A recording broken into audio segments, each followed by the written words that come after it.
Mabuhay! Magandang araw! Narito na ang mga nangungunang balita sa Caraga Region. Hatid sa inyo ng Caraga in Focus News. Bilang bahagi ng Pasko Balangay 2025, isinagawa ng lungsod ng Butuan ng Christmas Cupcake Showdown at Balangay Boat Home Decors. Aktibong lumahok ang mga partisipante na ibinida ang kani-kanilang masasarap na likhang cupcake na may sangkap na kayam at unaw. Samantala, ang mga dekorasyong gawa ay hango sa timang balanghay na nagbibigay buhay, kulay at ningning sa mayamang kultura ng mga Butuanon.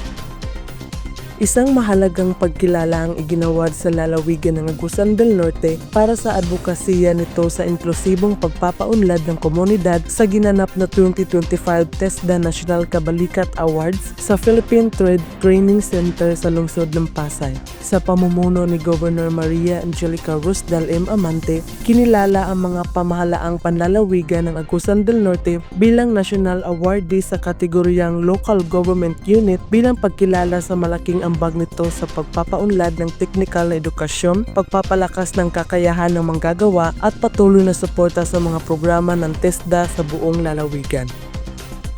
100 cacao farmer enrollees ng Aplan Sustainable Agri-Forestry Development uusad mula sa mga bayan ng Bunawan, San Luis at Prosperidad ang lumahok sa Cacao Farmers Field Day at forum na idinao sa Barangay Mabuhay, Prosperidad, Agusan del Sur. Isa sa mga tampok na aktibidad ang farm tour kung saan binisita ng mga magsasaka ang mga cacao plantation site ng kanilang kapwa enrollees. Dito nila personal na saksihan ang kaibahan ng tradisyonal na pamamaraan ng pagsasaka at ng soil test-based fertilization na nagdudulot ng pagtaas ng ani na umaabot sa 30 hanggang 50% kumpara sa dating resulta gamit ang konbensyonal na pamamaraan. Ang soil test-based fertilization program na pinunduhan ng Department of Agriculture sa ilalim ng Bureau of Agricultural Research or the BAR at ipinatupad sa pakikipagtulungan ng Provincial Agriculture Office na layong mapabuti ang produktibidad at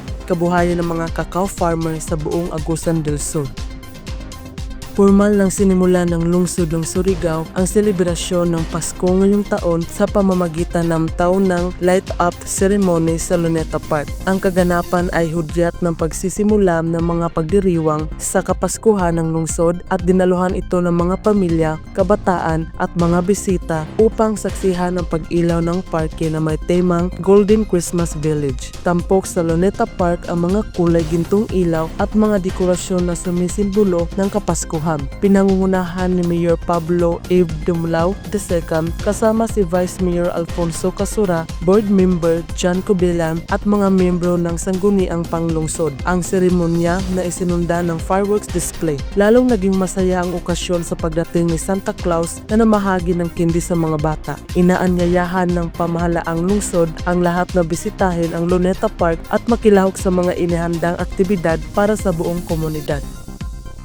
Tumanggap ng tig-6,000 pisong honorarium at 5 kilo ng bigas ang 340 na mga barangay Nutrition Scholar o BNS sa ginanap na Provincial BNS Assembly. Ayon kay Provincial Nutrition Office Chief Melonoso Encera, nagbigay rin si Surigao del Sur Governor Johnny Pimentel ng mga raffle prize kabilang ang 40 sako ng bigas at 60 pakete ng canned goods bilang pagkilala sa mga mahalagang papel ng BNS sa pagpapatupad ng community-based nutrition services at sa patuloy na laban kontra malnutrition.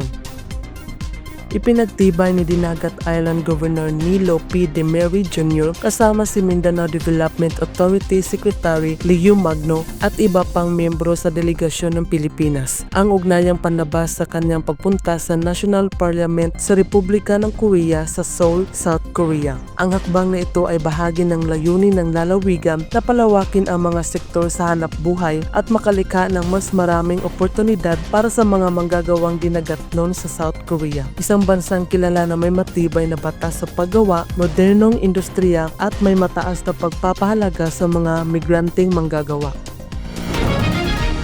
At yan ang mga kaganapan sa Caraga Region. Abangan muli ang mga pangunahing balita dito pa rin sa Caraga in Focus News. Hatid sa inyo ng Philippine Information Agency. Ito si Aileen Nosol at para sa ibang mga balita, huwag kalimutan i-like ang aming Facebook, X, TikTok at YouTube.